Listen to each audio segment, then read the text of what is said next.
আসসালামু আলাইকুম আমার প্রিয় আপু ভাইয়েরা কেমন আছেন সবাই? আশা করছি আল্লাহর অশেষ রহমতে আপনারা সবাই ভালো আছেন। আলহামদুলিল্লাহ আমিও ভালো আছি। তবে মনটা ভালো নেই। থাম্বনেলে দেখে হয়তোবা বুঝতেই পেরেছেন আমি আমার হাসব্যান্ডের কাছ থেকে ডিভোর্স চেয়েছি। তো কেন চেয়েছি সেটি আজকে আপনাদের সাথে শেয়ার করব। তার আগে ভিডিও রিলেটেড কিছু কথা বলে নেই। ভিডিওটা সকাল প্রায় ৫:৩০ থেকে স্টার্ট করেছি।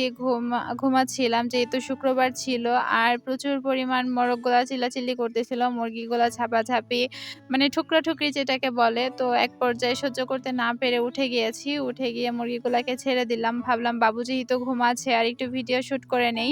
যেহেতু আগের দিন ভিডিও দিতে পারিনি আর শুক্রবারে ভিডিও শুট করা হবে না। সে কারণে ভেবেছিলাম যে একটু শুট করে রাখি। পরের দিন ভিডিও আপলোড দিতে আমার জন্য অনেক বেশি সুবিধা হবে।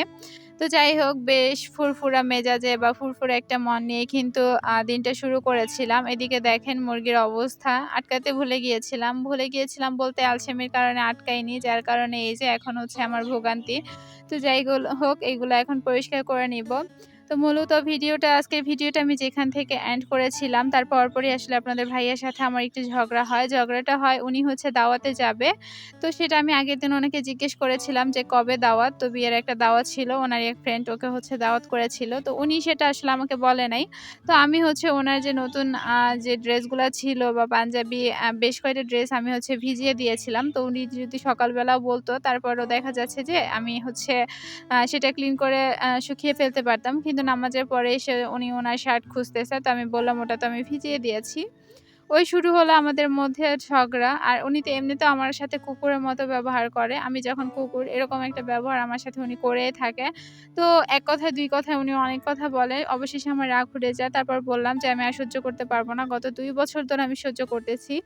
তো ঝগড়া লাগার মেইন কারণ একটা আপু কিন্তু আমাকে বলেছিলেন যে, আপনার শ্বশুরের কাছে বিয়ে বসেছে সেইজন্যই আপনাদের সংসারে এরকম সমস্যা হচ্ছে। আমিও বিশ্বাস করি যে হ্যাঁ, এটাই হয়তোবা সত্যি। আর এটাই আসলে ঠিক। তো উনি আমার সাথে এরকম ব্যবহার করতেছে যে আমি চাইলেও কিন্তু এই সংসার ভেঙে ফেলতে পারব না বা চলেও যেতে পারব না। তখন উনাকে বলছি যে আমি হচ্ছে ডিভোর্স চাই। আমি আর এই সংসার করব না। তো এজন্যই হচ্ছে উনার কাছে ডিভোর্স চাওয়া। কারণ একটা মানুষ সবকিছু সহ্য করতে পারে। স্বামীর আ মানে ভালোবাসা বা বলতে পারেন অনাদর, অবহেলা এগুলা কিন্তু একটা মেয়ে কখনোই সহ্য করতে পারে না সাংসারিক জীবনে। তো আমি শত কষ্ট করেছি, সবকিছুই মেনে নিয়েছি।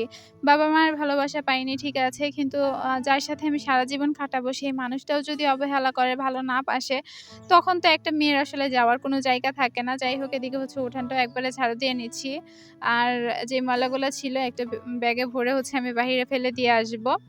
তো এই হচ্ছে কারণ, সেই কারণেই হচ্ছে ওর কাছে ডিভোর্স চেয়েছি। তো আমার মা আমার শ্বশুরের কাছে কেন বিয়ে বসেছে আমি জানি না। উনার যদি বিয়ে বসার ইচ্ছা থাকতো, উনি অনেক আগেই সেটা বসতে পারত। আমার মামারা যখন উনাকে বিয়ে দিতে চেয়েছে, উনি তখন বলেছে যে, "না, আমি বিয়ে করব না।"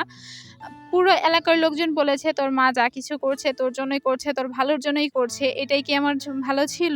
এখন উনার জন্য আমার সংসারে এত সমস্যা, এত ঝামেলা যেটা আমি বলে বোঝাতে পারব না রে ভাই। আমিও তো একটা মানুষ। তো শেষে ওকে বলছি যে, "আমাকে যদি আসলে ডিভোর্স না দেয় তাহলে আমি সুসাইড করব। আর আমার সুসাইড করার জন্য উনিই একমাত্র দায়ী থাকবে।"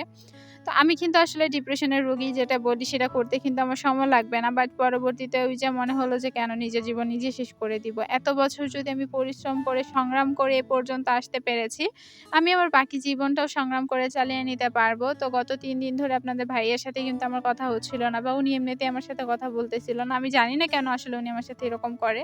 তো শুক্রবারের একটা দিন উনি আমার সাথে আসলে কোনোই কথা বলেনি। তো দুপুরবেলা ঝগড়াটা হয়ে যাওয়ার পর থেকে এখন পর্যন্ত উনি আমার সাথে কথা বলেনি। আর এখন হচ্ছে ১১টার মতো বাজে। আমি বসে ভয়েস দিচ্ছি।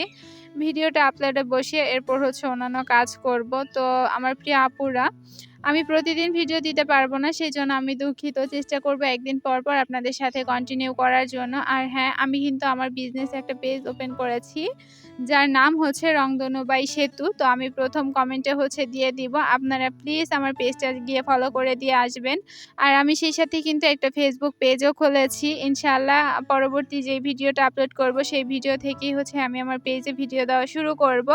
আপনারা ওই পেজটাও একটু ফলো দিয়ে আসবেন। আর আমার এই চ্যানেলটার নামেই হচ্ছে ফেসবুক পেজের আইডিটা। তো আপনারা সার্চ দিলে কিন্তু চলে আসবে। একই লোগো দেওয়া। আশা করছি এই ছোট্ট বোনটার পাশে থাকবেন, সাপোর্ট করবেন।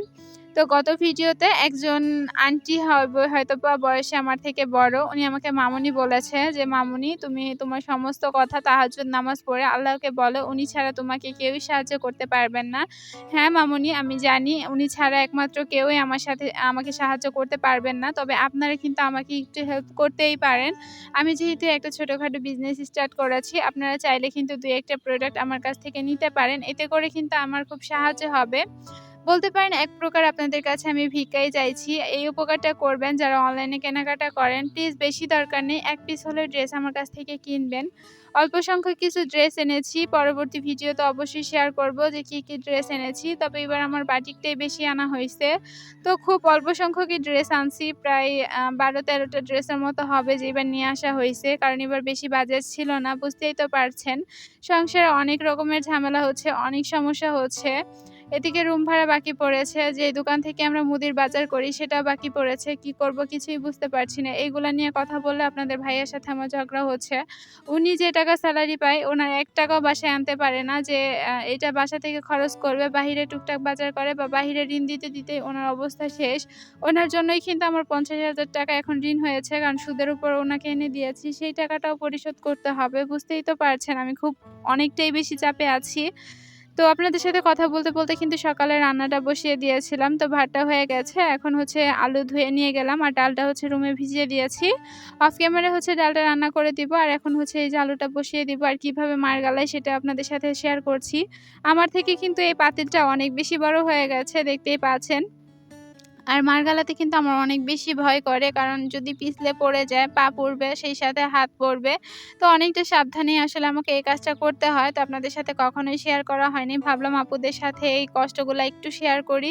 তো আমরা তো ছোট পাতিলে অনেকে ভাত রান্না করি। কিন্তু এই যে দেখেন বড় একটা পাতিলে কিন্তু আমার রান্না করতে হয়। তো আমি সকাল এবং দুপুরের রান্নাটাই সেরে নিচ্ছিলাম।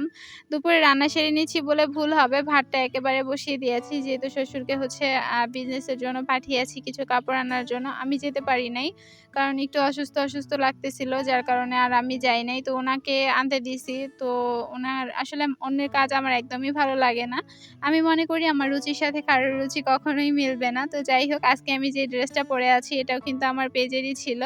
তো অল্প কিছু ড্রেস বেঁচে গিয়েছিল। সেখান থেকে আমি কিন্তু ২ টা ড্রেস বানিয়ে নিয়েছিলাম। তার মধ্যে এই যে আজকে একটা পরে নিয়েছিলাম। আমার কাছে এত বেশি ভাল লাগতেছিল। আর আমি অনেকদিন পরে আসলে এরকম 3 পিস বানাইছি। 3 পিস আমার বানানো হয় না বা পরাও হয় না। এটাই মনে হয় অনেকদিন পর আজকে আমি হচ্ছে একটা 3 পিস পরেছি। তাও আবার ব্লাক কালারের মধ্যে। অনেকদিন হয়ে গেছে আমি ব্লাক কালারের কোনো জামা পরি নাই। তো আমাকে কেমন লাগতেছিল সেটাও একটু কমেন্টে জানাবেন। তো ভিডিওর কিন্তু একদমই শেষ পর্যন্ত চলে এসেছি। তো রান্না ওদিকে বসিয়ে দিয়ে এদিকে হচ্ছে আমি আমার হাতের কাজগুলা করে নিচ্ছিলাম। তো এখন পর্যন্ত কারা আমার সাথে আছেন আমি কিন্তু জানি না। যদি থেকে থাকেন প্লিজ একটা লাইক দিয়ে দিবেন। চ্যানেলে নতুন হয়ে থাকলে চ্যানেলটি সাবস্ক্রাইব করে পাশে থাকা বেল অপশনটি প্রেস করে অল অপশনটি সিলেক্ট করে দিবেন। এতে করে আমি যখনই ভিডিও আপলোড করব নোটিফিকেশন পৌঁছে যাবে আপনার কাছে। তো রান্নাঘরটা মোটামুটি ক্লিন করে নিয়েছিলাম অফ ক্যামেরায়, সেটা আর শেয়ার করিনি। হাঁটতে একটু দেখতে আসছিলাম যে আমার শসা গাছের কি অবস্থা। মাশাআল্লাহ অনেকগুলা শসা এসেছে। আশা করছি আবারও কিছু শসা পাবো। তো আজকের ভিডিওটা কেমন লেগেছে ছোট্ট একটা কমেন্টের মাধ্যমে জানিয়ে দিবেন। ভালো লাগলে ফ্রেন্ড এন্ড ফ্যামিলির মাঝে কিন্তু আমার চ্যানেলের লিংকটা শেয়ার করে দিতে পারেন। আজকের মতো এখানেই বিদায় নিচ্ছি। সবাই ভালো থাকবেন, সুস্থ থাকবেন। আল্লাহ হাফেজ। আসসালামু আলাইকুম।